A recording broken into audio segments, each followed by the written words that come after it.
When I left you, I talked about Dan Gibson, and specifically about the mosques.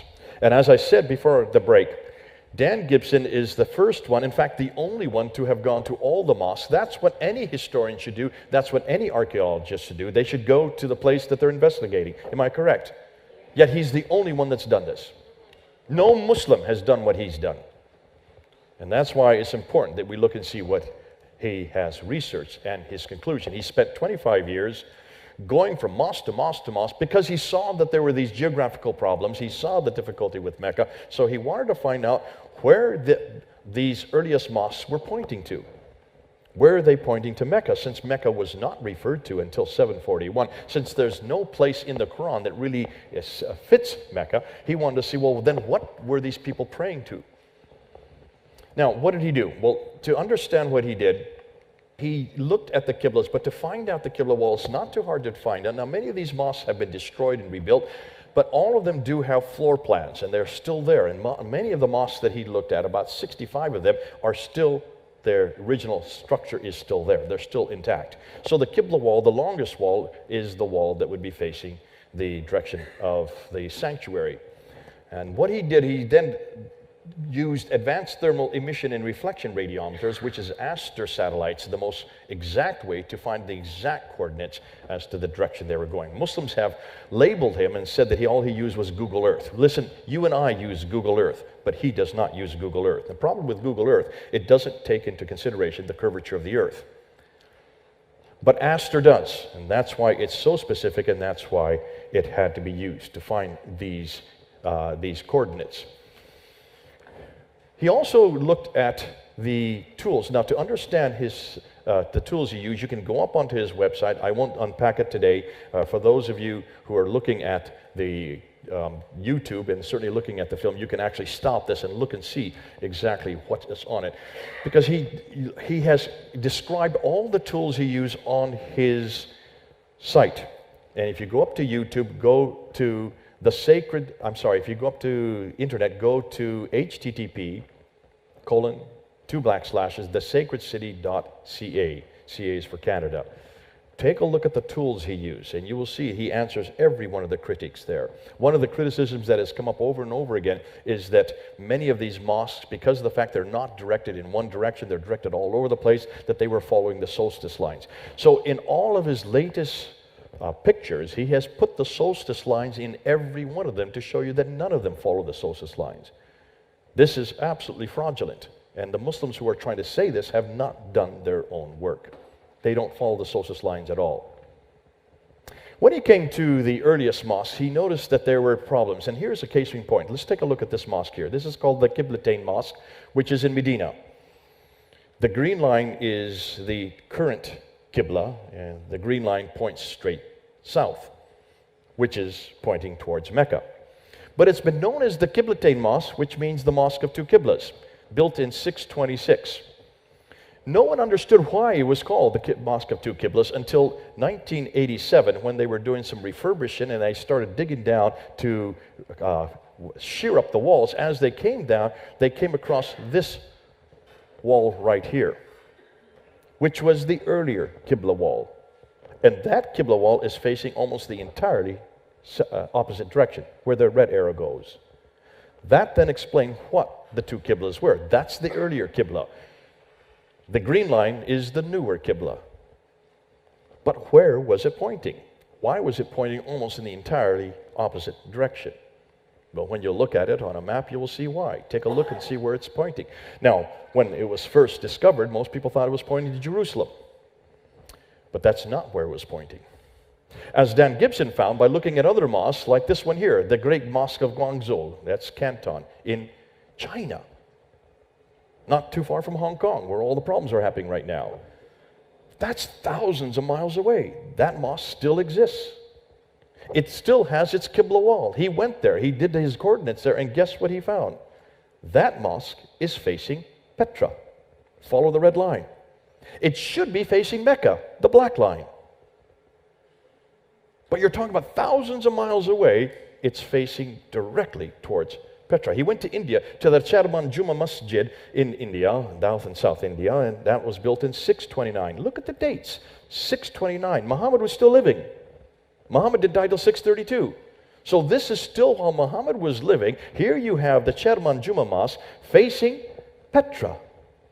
Now each one of these blue dials are the coordinates for Jerusalem, Mecca, Petra, and the actual mosque to show you, so you have no question as to which is the closest Qibla. That's why in every case I'm going to show you now, you'll see these 4 dials. These are not my material. All of this is Dan Gibson's. None of this I did. Okay? Please don't give me credit for any of this. Give Dan the credit that he deserves. Here's the Jami' al-Kabir Mosque in Syria. Now we're in 637, so this is 5 years after Muhammad's death. He's been dead for 5 years, and take a look at where the Qibla is. Look at the red line, and you will see it's going straight towards Petra. Not towards Jerusalem, not towards Mecca. Here's the Fustat Mosque. This is the mosque that Creswell and Fehérvárdi had noted back in 1905. They thought it was pointing towards Jerusalem. It's not pointing towards Jerusalem. It's actually pointing towards Petra. They were off by 3 degrees. Then we come to the Dome of the Rock, probably one of the greatest structures of that day. This was built by Abdul Malik in 691. Take a look at it. If you've been to Jerusalem, you can't miss it. It stands out. Beautiful building. The greatest edifice when it was built. But take a look at where it is facing. It should be facing Mecca. It's not facing Mecca. It is facing Petra. In fact, take a look at the entire citadel from which it is built on. The entire citadel is facing Petra. They cannot destroy and rebuild it again. They've got to keep it. It's been there since 691. They can't do that, proving that if we're not going to cry out, the rocks will cry out for us. Here's the Humayma Mosque in Jordan. Now we're at the end of the 7th century. We're at the end of the century that Muhammad lived, 699. Where is it facing? It's facing Petra.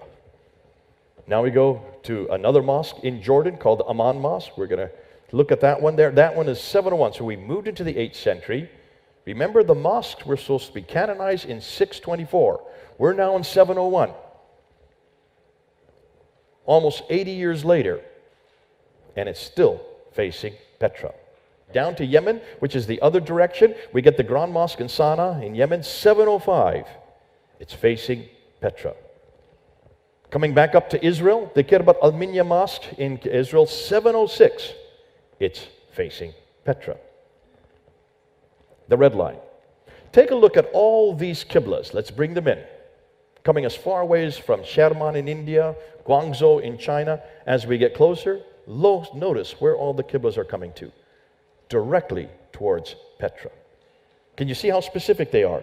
Can you see how accurate they are?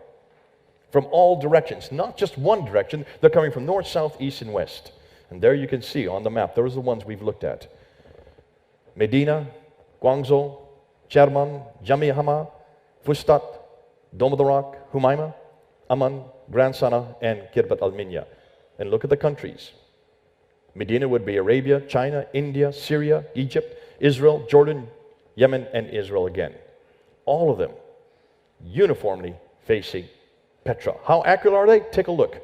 They're all within 45 miles, yet they've come from thousands of miles away. By accident? They didn't know what they were doing? They certainly did know what they were doing. So that's the first Qibla he's come across. It's known as Qibla number 1, because they are all uniformly facing Petra. None of them are facing Mecca. Not one mosque is facing Mecca up till 706. Then in 706, another Qibla is introduced. And this is known as the in-between Qibla. This is the one of the Wasit Mosque. This is the other one that Fehérvárdi and Creswell found. But take a look where it's facing. It's facing almost exactly between Petra and Mecca. Yet there's nothing there. There's no city there, there's no hamlet there, there's no building, there's not even a big rock there. It's just sand. So why is it facing that in-between direction? Hold on to that. We'll explain that. Now we go to 708, and here's the Masjid-i-Tariq Mosque in Iran. Now we're into Iran, another new country. It's back to facing Petra. So it's not that all the mosques suddenly face a different direction. No. Some mosques are still facing Petra. What's going on? Hold on. The Al-Aqsa Mosque, back at the Jerusalem, remember I showed you the citadel where the Dome of the Rock? Well, on the southeast corner, you have the Al-Aqsa Mosque, which is built right here. There's the Dome of the Rock. It is also facing the exact same direction, the Dome of the Rock. It's facing Petra, though it's built in 709. The Dome of the Rock was built in 690 to 691. Jami al-Umawi al-Kabir in Damascus, Syria, that's facing in between again. Here's that in between, the second Qibla.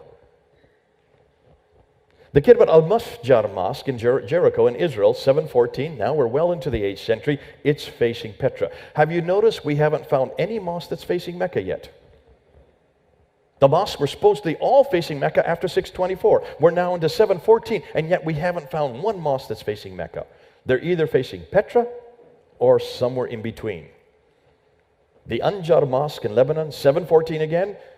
That's in Lebanon. It's facing Petra. Then we go to Syria, and we have the Mosque of Umar, Basra in Syria. That's in 721. It's facing in between.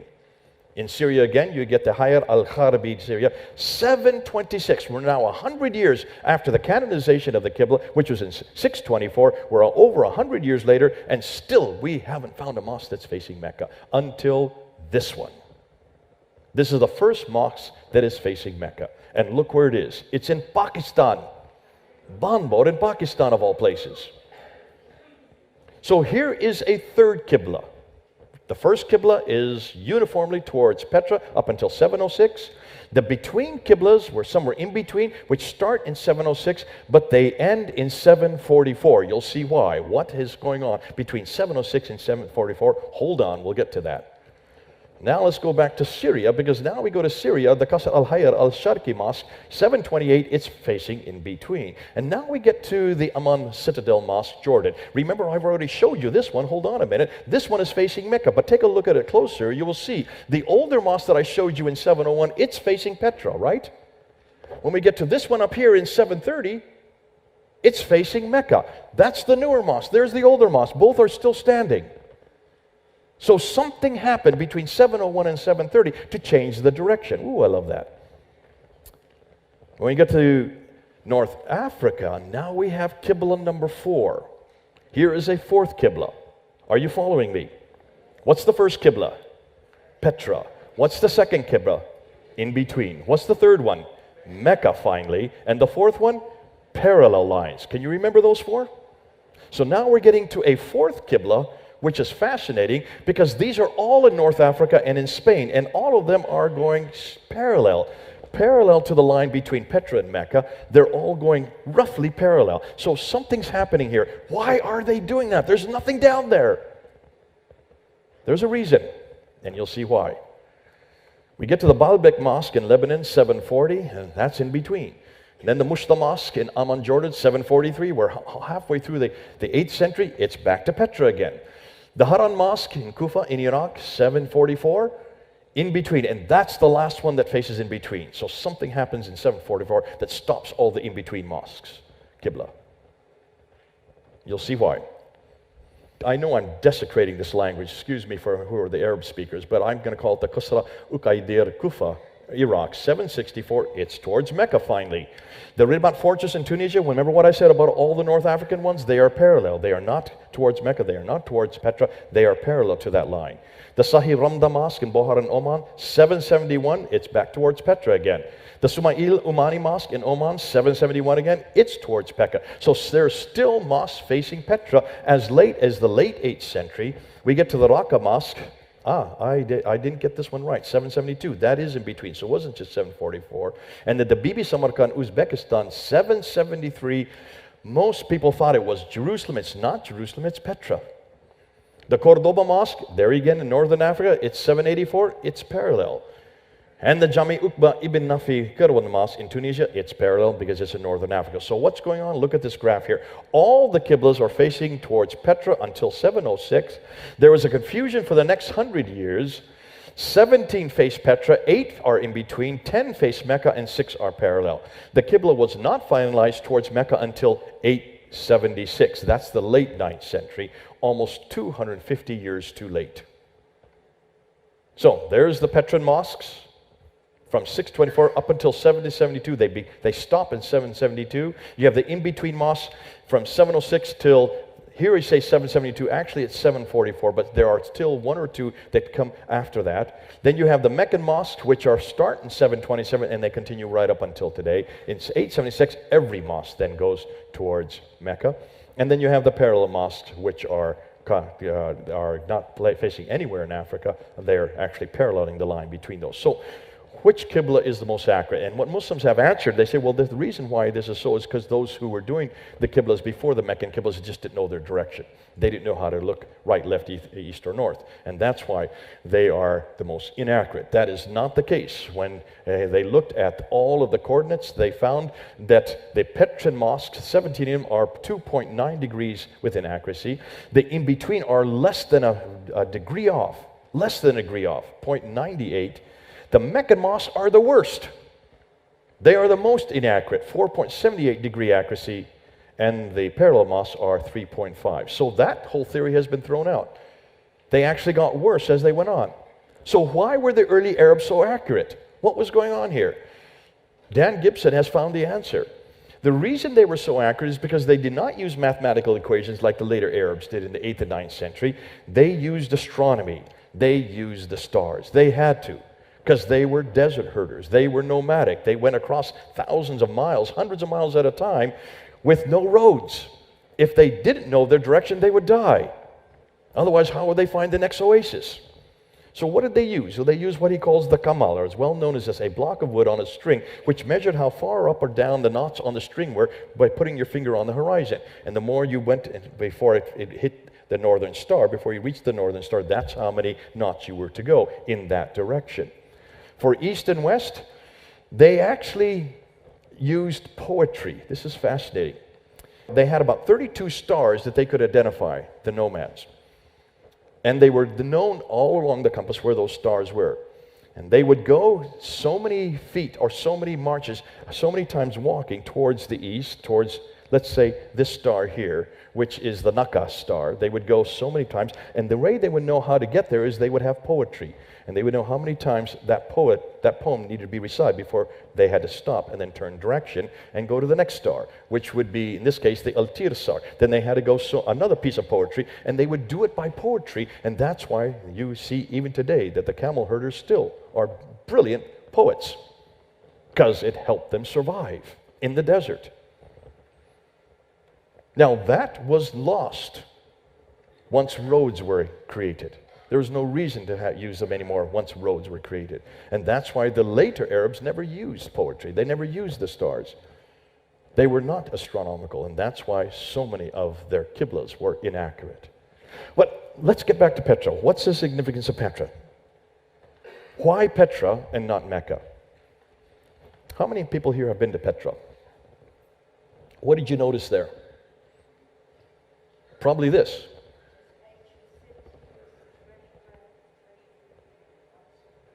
Absolutely, and all these carved out buildings. Tombs and temples, that's correct. All carved by hand. One of the great wonders of the world. Enormous. If you ever get to Jordan, make sure you go to Petra. So whose tombs and whose temples? These are the Nabateans. The Nabateans are the ones that used Petra. It was their sanctuary city. Remember, Nabateans did not have any political structures. They were not great kingdoms. They were nothing more than great tradesmen. They were the ones that could go across the desert like no one else. That's because they used the stars. And because of the fact that they never gave up using the stars, they were the best merchants. And that's why in every major city you will find Nabateans. And the Nabateans were the ones that did the trade, but in order to do that, they would have to go and live amongst the people, and then all the caravans would come to them, and they would always have the best price. And that's how they continued to do that. The Nabateans are the ones that give us Arabic. The Arabic language comes from the Nabatean script. The Nabateans are also the ones that give us the name Allah, the name of the Muslim God. The Nabateans also gave us the name of Alat and Aluza, who is the female consort of Allah. Ooh, tutu, did I just say that? Allah has a wife? I had no idea. But see, the Nabatean god Allah has a wife named Alat, which is the feminine form of Allah. But see, that's not a name. Allah means nothing more than the God. It's a title. Allat is the female equivalent to the goddess. So they must have a name, and that's true. Allah has a name, Dushara, and Allat has another name, Al-Uzza.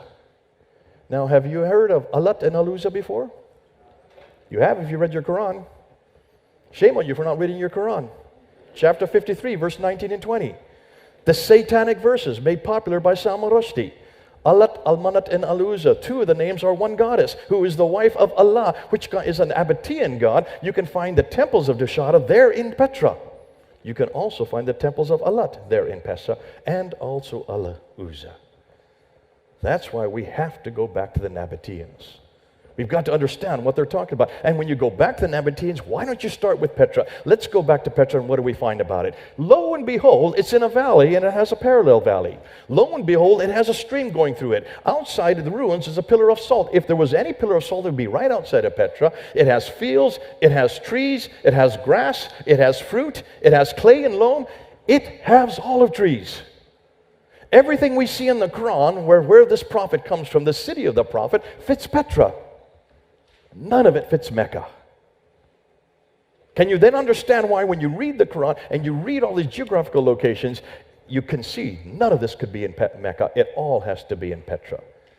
Let's go one step further. Remember I talked about earlier about these people that this prophet had contact with? These people from Ad, 23 times. These people from Thamud, 24 times. These people from Midian, 7 times. Take a look and see where Ad, Thamud, and Midian. They're way up here, right around Petra.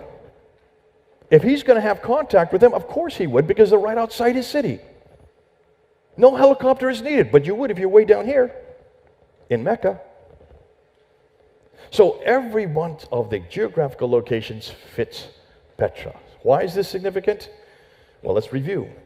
Nothing is known of Muhammad until the 7th century from Arab sources. His book, the Quran, and its manuscripts don't appear until the early 8th century. His city, Mecca, isn't referred to until the mid-8th century. His biography, the Sirah, and the sayings, Hadith, don't appear until the early and late 9th century. Yet, thus much of what we know of Muhammad is written down hundreds of years later and hundreds of miles away. It looks like he is nothing more than later redaction, possibly begun by Abdul Malik. Remember, I told you I'd come back to Abdul Malik. Well, we're going to come back to him now.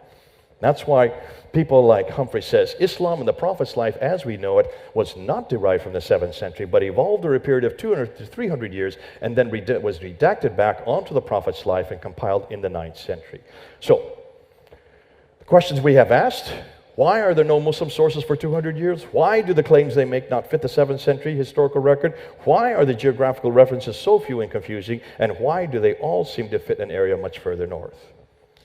Why is it that there are so many references to vegetation which wouldn't exist in Mecca? Why is Mecca not on the trade route? Why is Mecca not mentioned until 741 and not included on maps until 900? Why do all the Qiblas face Petra for the first 100 years, then are confused for the next 100 and aren't standardized to Mecca until 822 or 827, 200 years too late? Is it not surprising that historians now consider much of what we now know about early Islam is possibly spurious? So, the million-dollar question, what really happened? I told you I was going to answer you. What then went on? Now, this is what I think in September of 2019, okay? I'm saying that to the cameras, I'm saying it to all of you. Next year, I may change my mind as new information comes in. This is what we know as of this month right now. This is fast changing, and we have to keep adding to it. That's what's so exciting about history, and that's why I love this kind of work. This is a possible scenario. This is what we think so far. To make sense of all this, we will need to begin with Abdullah ibn Zubair. Who is he? He was the governor of Petra under the auspices of Marwan, who was the father of Abdul Malik. Remember, for you all know this, I'm sure, in 661, the Umayyads are the ones that start what we know as the Islamic Empire. They started 661, and they have the Sufyani family takes over the Umayyad Empire, and from 661 up until 680, you have the Sufyanis in power. And then from 680, Marwan defeats the Sufyanis and takes over the Umayyad dynasty as the Marwanid king, the first Marwanid king. His son, Abdul Malik, comes to power in 685. Hugely significant. Now that his son is in power, Zubair, back in 683, rebels against Marwan. And when he rebels against him, But where is Marwan? And where are the Marwanids? They're way up in Damascus. What are they doing way up in Damascus? If they were Muslims, shouldn't they be down in Medina or Mecca or the Hijaz, that central area? They're 1,000 miles further north in Damascus. Why has no one asked this question? You need to ask this question. So he's way up in Damascus.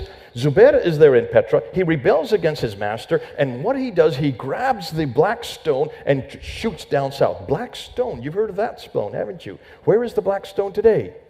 It's in the Kaaba, is it not? It's on the northeast corner, sitting there in that beautiful silver, what do you call it, that beautiful silver encasement. There it is, but it's not a stone. Take a look at it carefully. It's about 5 or 6 small little pebbles, broken up. The black you're looking at is nothing more than tar to keep it together. But it used to be a stone. And according to the Nabateans, it was their stone. Wherever the black stone went, so did God's presence. So when he takes it out of Petra and shoots down to the south, he takes God's presence with him. Well, you can see why the Umayyads were infuriated. However, Abdul Malik cannot go after him. He's too busy up in Damascus. He has to let him go. And so what does he do? Well, remember, first of all, he has to create his sanctuary. He has to maintain his sanctuary. Now, take a look at this map here, and I'll show you what I'm talking about. There are 2 empires that existed that were vying with each other. One is that one there. That's the Umayyad Empire. They had their headquarters in Damascus, but their sanctuary is where the gold circle that I've just put up.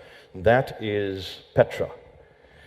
Over to the east, in what used to be Ctesiphon, but then became Baghdad, is the Abbasids.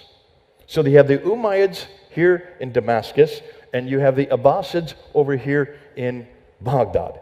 The Abbasids are the remnants of the Persians who were defeated. They were the Sassanid Empire. They were defeated. Remember I talked about the Sassanians and the Byzantines when they were warring with each other? They destroyed each other's treasuries, so there was really nothing left. So when the Arabs came in, they just walked right into a vacuum and they destroyed the Sassanians. They then took over Damascus. So these people hate each other. They do not like each other at all. The Umayyads ruled from 661 up until 749. Meanwhile, the Abbasids hate them and they would like to destroy them. The Umayyads have their sanctuary in Petra. So where do the Abbasids have their sanctuary? Well, Zubair comes and runs away from Petra, and he comes down to the south. Looks like he comes down to here, to Mecca, which is where he's from. He's from the Hijaz. So he needs an ally. Well, what better ally than the Abbasids?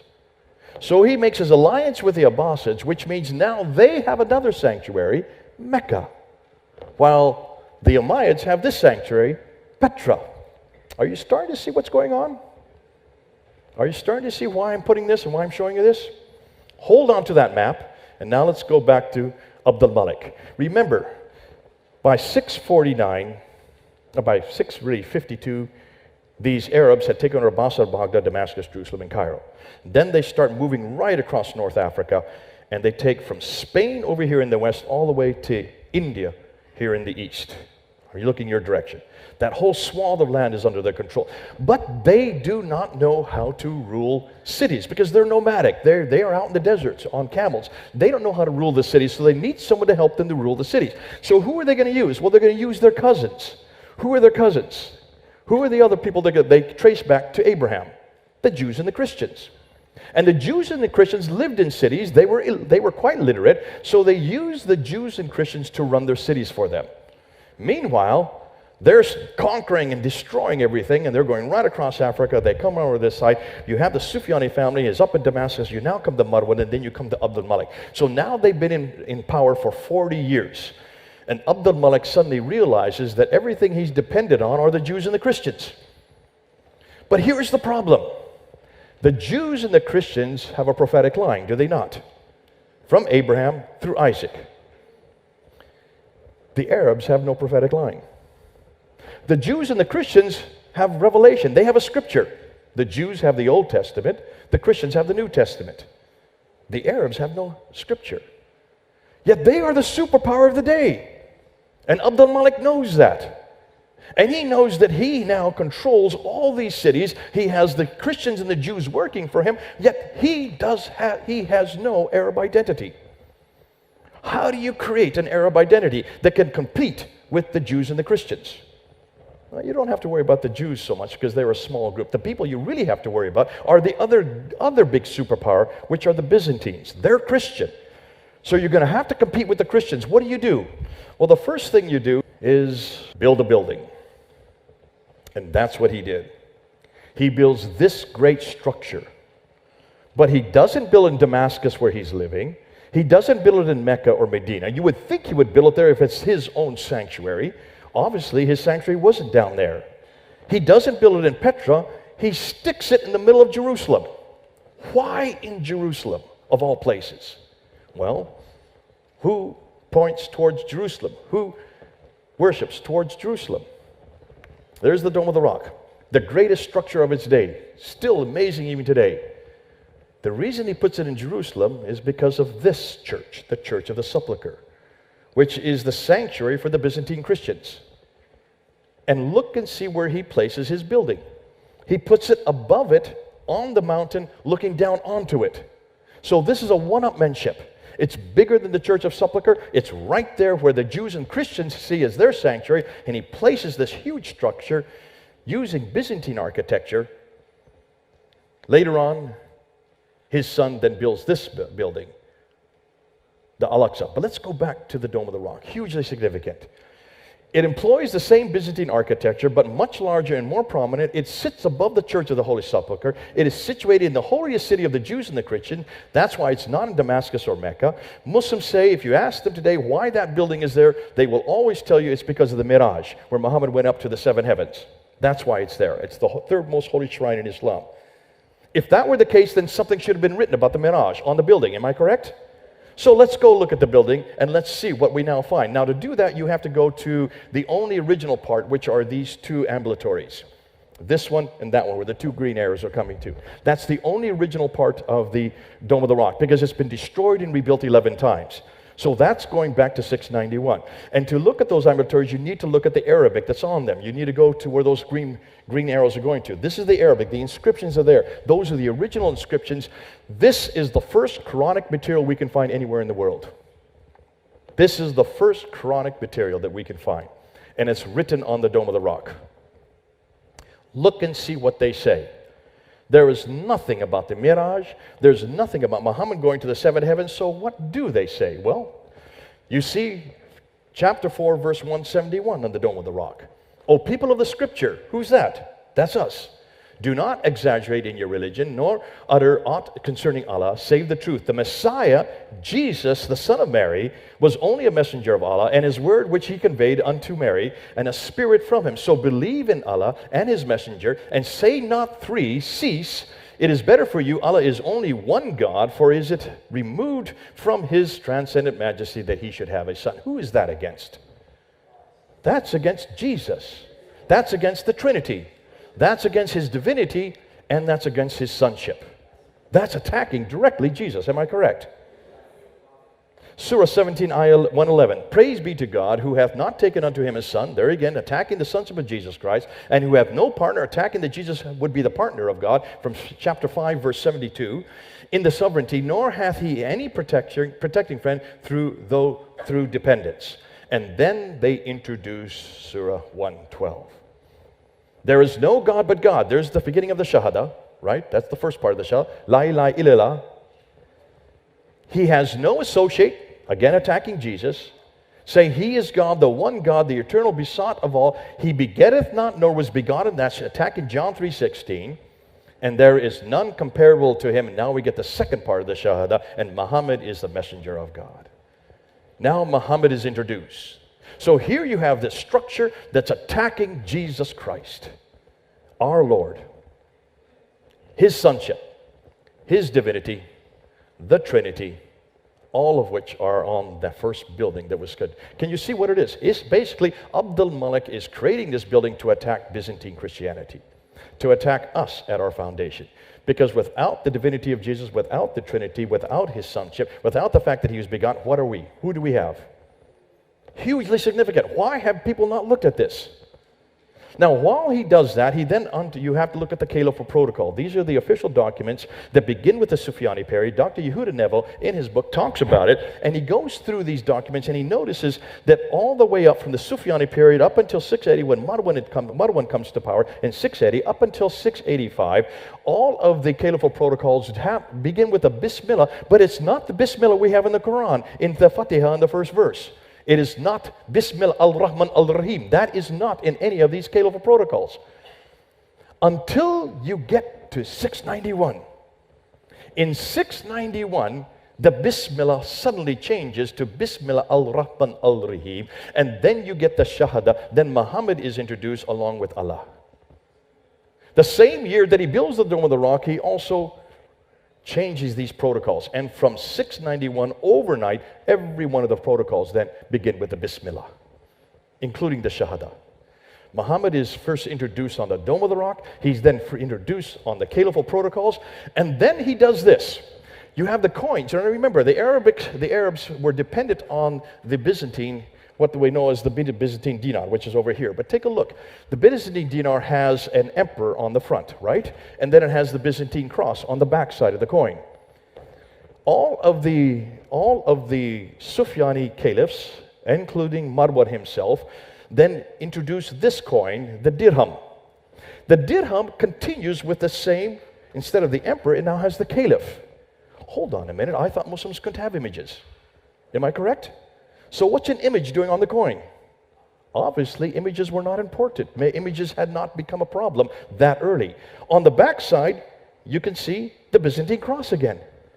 Why in the world would they be having a Byzantine cross if they were so much against the crucifixion? Chapter 4, verse 157 confronts the crucifixion and pretty much denies the crucifixion. So what's it doing on their coin? Now let's go to Abdul Malik. He introduces this coin. There's his image on it with the sword. That's Abdul Malik there.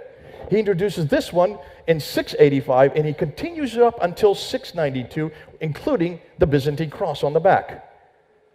So he obviously doesn't have a problem with imagery at all. And then in 692, he introduces this coin. In Arabic, there is the Shahada. La ilaha illallah, Muhammadur Rasulullah. There's only one God but God, and Muhammad is the prophet of God. So he's introduced it on the Dome of the Rock, he's introduced it on the Caliphal Protocols, and he's introduced it on the coins. That's how he is creating his Arab identity. They needed a man. Abdul Malik introduces here his Arab identity in the guise of an Arab prophet.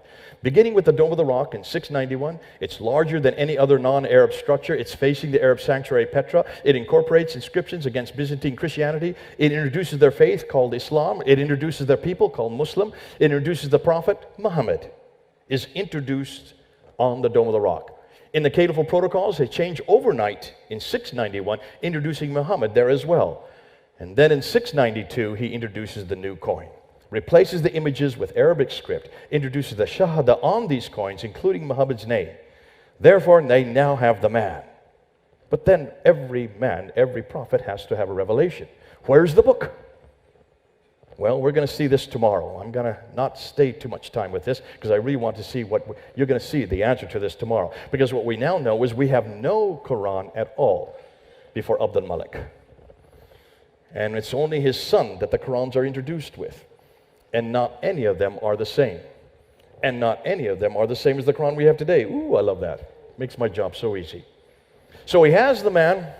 He then has the book. He begins the book. He does not have the book. We're going to see that tomorrow. The Quran that we find is not the same Quran that we have today. Hold on till tomorrow, because that's a lot more devastating. But once he has the man, once he has the book, then he needs a place. Two empires are competing to create an Arab sanctuary. The Umayyads and the early Nabatean sanctuary is in Petra. Remember I showed you the map. That was destroyed in an earthquake in 713. Once it gets destroyed by an earthquake, now God's presence is no longer there. That's why they had to move the sanctuary. A new place is needed, and that's why Mecca was then chosen. This was first noted in 727. The first mosque that we see that's facing Mecca is there in Banbor in Pakistan. Mecca was possibly chosen by the rebel Abdul al-Zubair and those from Baghdad and the Kufa, along with the Abbasids, in defiance of the Umayyads in Petra. So this is a political gesture. One empire against another empire. So the Umayyads are up here, they're going towards Petra. Petra is now destroyed. The Abbasids say, this is where the new sanctuary is, it's now in Mecca. The Abbasids, Zubair, with their sanctuary in Mecca, then demand allegiance to the surrounding tribes. Now can you see why we have 4 Qiblas? You ready? Here we go. Why do we have 4 Qiblas? Because you have 2 empires who are competing to create that Arab sanctuary. The earliest Qibla was facing Petra. They had their allegiance to the Umayyads in Damascus. All of them were to be allegiance because they were created by the Umayyads. Then you had then you have the Meccan. That's not actually in the sequence, and actually you have the in-between goes next. You have Al-Hajjaj. Al-Hajjaj is the governor of Iraq. He is the one that orders a new Qibla to be in between both Petra and Mecca. That's why in 706 you start seeing the in-between. They're very accurate. They're facing nowhere. There's nothing there, just a bunch of sand. But they're demanded by Al-Hajjaj because he is waiting to see who's going to win out. He's hedging his bets. And he's waiting to see whether the Umayyads in the north or the Abbasids in the south, whether it's going to be Petra or Mecca. Are you following that? Finally, the Abbasids create their own sanctuary in sometime just before 727, and that's in Mecca. Now you have the North African mosques and in Spain all pointing their mosques parallel to that line because they're waiting to see who's going to win out. They don't want to go with either the Umayyads or the Abbasids, and they have to wait till 749. Finally, in 741, the Abbasids destroy the Umayyads, and from that time on, all of the mosques start to begin to face Mecca. It's for political exigency. This is all to do with politics. This has nothing to do with theology. This has nothing to do with Muhammad. This has nothing to do with God. It's 2 empires vying with each other, and depending on which one you're going to support, you point your mosque towards, and they're still pointed there till today. So, what's the scenario? Here's a what if. Now that the Muslims have a prophet, Muhammad, and a revelation, the Quran, and a sanctuary, Mecca, they need to have a history. You've got to put some history to this man. Can you now understand why it took them till 833 to finally write his story down? And Ibn Hisham said very clearly that he took from Ibn Ishaq what he liked and threw away what he did not like. How much of it did he throw away? We don't know. Now can you understand why it takes him 200 years to write the history down? And as far as the sayings are concerned, Al-Bukhari, according to the tradition, he was given 600,000 of these sayings. 600,000. He was to look at them and see which one were authentic and which were not. And he whittled them down, threw away 98% and only retained 7,397. Out of 600,000, he brought it down to 7,397. And those are the 9 volumes that we have today.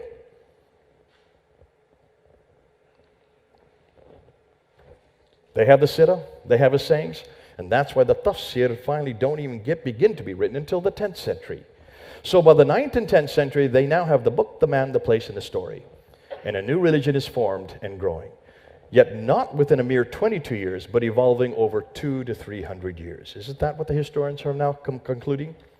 Isn't that exactly what the historians are now concluding? So, let's summate. Why are there no Muslim sources for 200 years? Why do the claims do not fit the historical record, or the geographical references are so few and confusing? Why do they all seem to be much further north, no vegetation where they should be? Why is Mecca not mentioned until 740 and all the trade routes go through Petra? Not one of them goes through Mecca.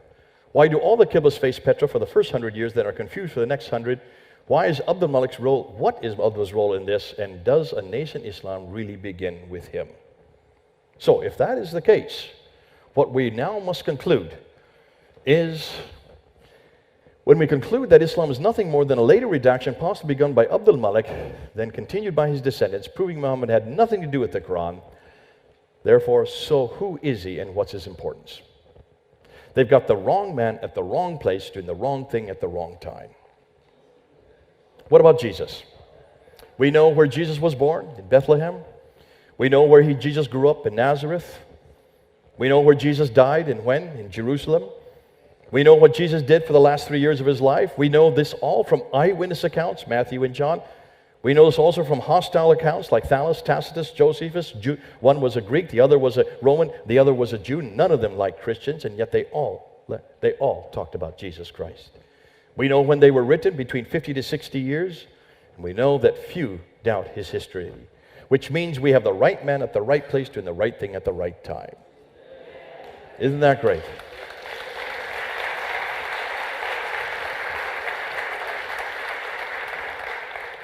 So where to from here?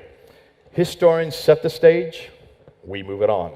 The questions they ask, we research and expand. We must confront Islam's historical foundation.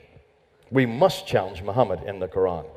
We must demand the same of the Bible and Jesus Christ, and have always done so, and that's why we've always been transparent about our scripture. We must bring both into the public sphere and then let people come to their own conclusion.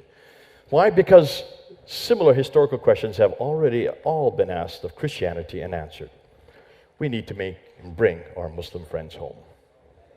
We got the better book, the better man, the better revelation, the better history, and the better place. God bless you.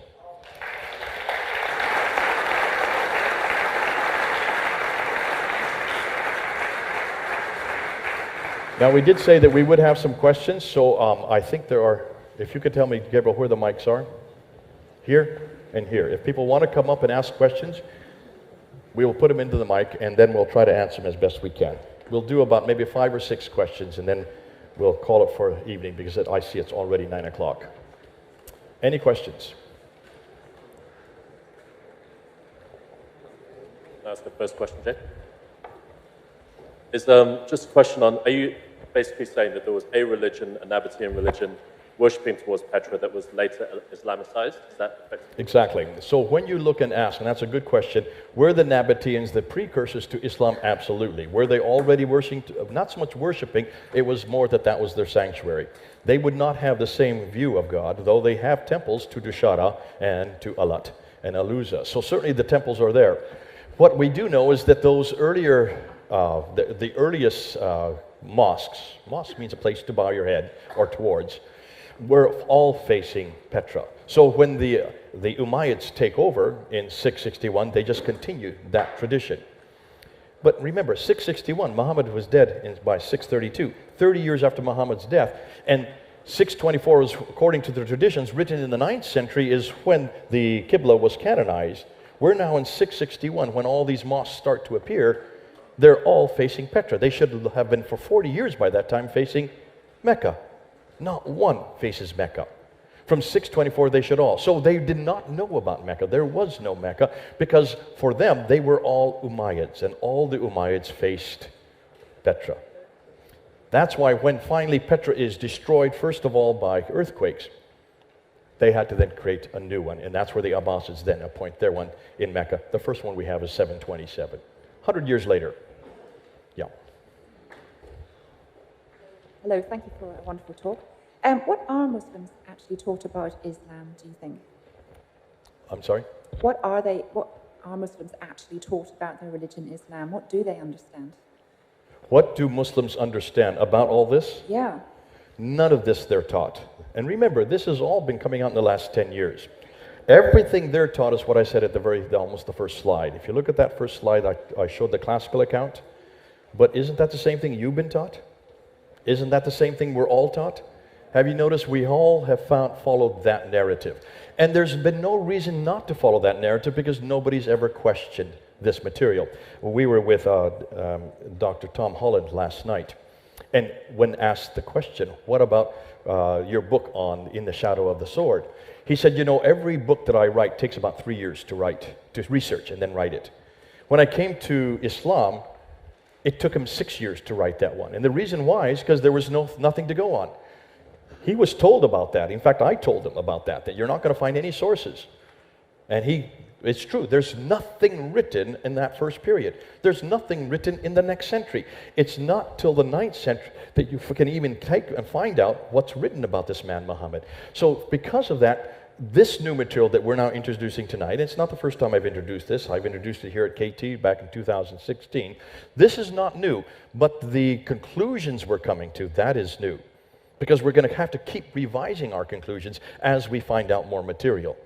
But it's because of the fact that the rocks don't lie that this is so devastating. When you look at all these Qiblas that are all facing Petra up until 706, uniformly, and they're so accurate. Now, there has been some criticism that comes up, and the Muslims have been trying to push this forward by a man named Dr. David King. Have any of you read any of Dr. David King's material? I have not introduced that tonight. We're going to do that. Al-Fadi and I are actually going to introduce that. Dan Gibson has answered every one of those criticisms. That needs to be done. But I'm almost reticent to talk about Dr. David King because he is so childish in his criticism of Dan Gibson. It's almost as if he's having a tantrum. And the reason why is because he was the world's authority on the Qibla. Has always been. And he's in his 70s now. And suddenly, here comes this upstart from Canada who actually went to the places that he should have gone. He went to none of these places. He only went to one mosque physically, and that was the Samarkand Mosque. He did none of this research. Everything he did to find his material for the Qiblas was reading Muslim scholars from the 9th, 10th, and 11th century. He should have gone to the 7th and 8th century when these mosques were being built. And he only looked at their criticisms, and they were critical. Of course they were critical, because their Qiblas were not as accurate. That's why the earlier Arabs were much more accurate, and so they had nothing but terrible things to say about these people. And he says, this is all I need to know. And yet he is the world's expert on the Qibla. So we'll get into that. We'll be introducing that in our videos. Al-Fadi and I are actually going to do a whole series just on answering Dr. David King. But that's for a later time at a later place. That has yet to get into the schools. That has yet to be taught to Muslims. That has yet to make its way onto the university campuses. We're going to make sure it gets there. Because not just you need to know this story, Muslims need to know this story. This is their history. And much of what they have been told is fraudulent. Thanks for what you've done. Do you think Christians should read the Quran? I'm sorry? Do you think a Christian should read the Quran? Should a Christian read the Quran? Absolutely. In fact, that's one reason why we're so far behind. None of us have read the Quran. How many people here have read the Quran? 1, 2, 3, 4, 5. Those who have read the Quran, did it make any sense to you? In English? What have you noticed about the Quran? It's all over the place, isn't it? Ulta pulta, as we say in India. Stories don't begin, stories don't end. And here's the problem. Why many Christians don't read the Quran is because it is so confusing. However, you do need to read the Quran to understand it. We're putting up on Fander Films a whole series now. You can go up almost every 3 days. I'm putting up a new video that's on looking at the internal critique, looking at the Quran as it is and criticizing it from within. We have to do this in our seminaries. We need to do this in our Bible schools. We need to have people who are teaching it. I want Sarah and John to stand up here. Here are two people who are teaching it. If you want to learn more about the Quran, talk to these two people right here. I want Alistair to stand up. He is also learning all about the Quran. These are the people who are here in London who can help you out. You need to bring them in because you need to understand that book. If you don't understand the Quran, you won't understand what you're up against. So yes, please read the Quran. But please, please, not before you go to bed. Okay? Stick to the Bible for them. Thank you, Jeff, for a most informative talk. Just wondering, since we seem to be saying that the Islam was concocted, basically, later on for political purposes, what were the actual Arabs or Nabateans building? Why were they building mosques in the first place before the concoction? And were they worshipping one god or this Allat deity thing?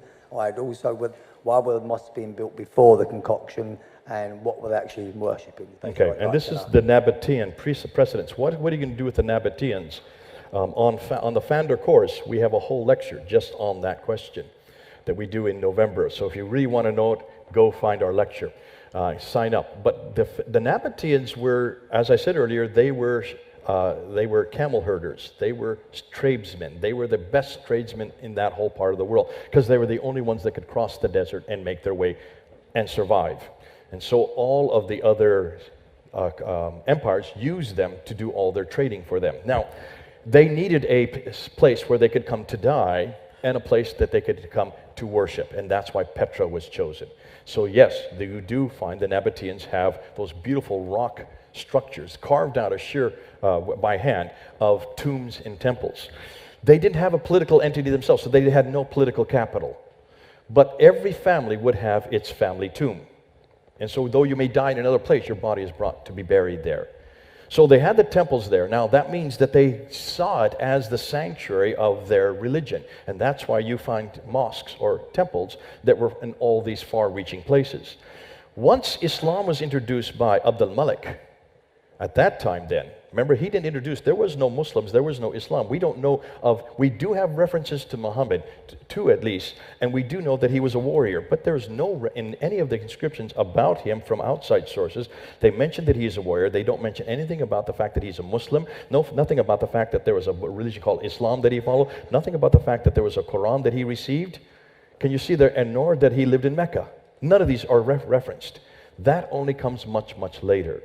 So what we think is happening is once Abdul Malik then creates this religion in contradistinction to Byzantine Christianity, then of course that prophet had to be chosen. Because he was well known at that time, that's why we think he was chosen. Something also happens to Muhammad in 622. We do know that that was probably the beginning of the insurrection against the Romans. So that's why 622 is important. But there's an awful lot yet we need to know. In a year, I'll be able to answer that question much more concisely because we'll have an awful lot more research. It looks like, though, that these Nabateans, who then become the Muslims, because now they are no longer just people who are tradesmen, now they have an empire. Now they have caliphs. Abdul Malik was a caliph. Now they control all this huge swath of land. Now as a political entity, they needed to have an Arab identity. It's because of that identity that they had to create the prophet. And once the prophet was created, then they had to give him a book. And once the book, and that's why the book, if you look at it, it is all over the place. Because it's been borrowed, and you'll see that tomorrow. Look and see how much of the Quran has been borrowed. But they borrowed from the wrong sources. Wait till you see what we're going to show you tomorrow. And that's why it's so important that you need to nail down every one of these actions in a timeline. Follow the timeline, and you see it all fits to the right timeline. Great question. No more questions? One more. Thank you, sir, for everything you've told us. I just want to know, how do we confront the Muslims when they say Bible has been changed? It's not original. Okay, how do you do it? How do you answer a Muslim when they say the Bible has been changed? This is a real easy one. I love this one because I love it when they ask him that. Just say two words, where and when. Where and when. Where was it changed and when was it changed? Now help them out. Was it changed before Muhammad or after Muhammad? Was it changed before the 7th century or after the 7th century? They'll say before. If that's the case, go right back to the Quran and say, where in the Quran does it say it's been changed? Give me one verse. Now, I've been doing this for almost 40 years now. Almost for 40 years, I've asked this question. No Muslim has been able to answer me that. I said, I'll help you. Let me just tell you. Go to chapter 10, verse 94. Go to chapter 21, verse 7. And it says very clearly there, O Muslims, if you have any questions, go to the people of the book because they have been given the Tawrat and the Injil for you. So why would it tell them to go back to a corrupted book? Chapter 4, verse 136 says, Allah have given you both the Tawrat and Injil and the Quran. So why would God give them a corrupted book? Chapter 5, verse 46 and 47 and verse 68 says, O Christians, go to those scriptures God has given you, for they are signs for you. We're to go back to those scriptures. Nowhere does it talk about corruption. So the Quran is very clear there is no corruption at all. Reading of Quran, there is no substance, and it seems confusing. That's okay, come tomorrow. That's where we're gonna destroy the Quran tomorrow, but not tonight. But can you see, for every one of these questions, you need to have an answer. And we're going to be putting up all these answers. They're already up on the internet. They're on YouTube. They can all be given in 2 or 3 minutes. To ask you, if I was a Muslim sitting under this teaching, and I actually had felt that, oh my gosh, this could be true, I would be afraid. What would be your advice? Oh, I love that question. What would you do if you were a Muslim sitting here? What would be my advice to them? I would say, come on home. Come on home. Especially what you're going to hear tomorrow. If the book and the man are not what Muslims have been telling me since I was 8 to height to a grasshopper, if I realize that everything I've known about Muhammad is not true, everything I've known about how Islam began is not true, and everything I've been told about my Quran is not true, yet I still want to believe in God, and I still want to believe in Scripture, and I still want to believe in somebody, who do you think's got the answer? We are the only ones that have an antidote. We are the only ones that have the alternative. And I would say, do not give up on God. Give up on Allah. He's nothing more than a Nabatean God, a pagan God, a polytheistic God. Come on home to Yahweh, the real God, the eternal God, who has a name. Don't give up on the prophetic line. You've got the wrong prophetic line. Nothing comes through Ishmael. We leave him in Genesis 22, referred to in Genesis 17. Come on back to the real prophetic line that comes through Isaac. But don't just talk about the prophetic line. Don't even have anything to do with Issa. They got the wrong Jesus. Come on back to Yeshua. Because this is the God who comes down our level. This is the God that enters time and space. This is the God that can walk and talk with me. This is the God that can relate to me. This is the God that dies for me. What a God we've got. So bring him home. That's the best answer you can give.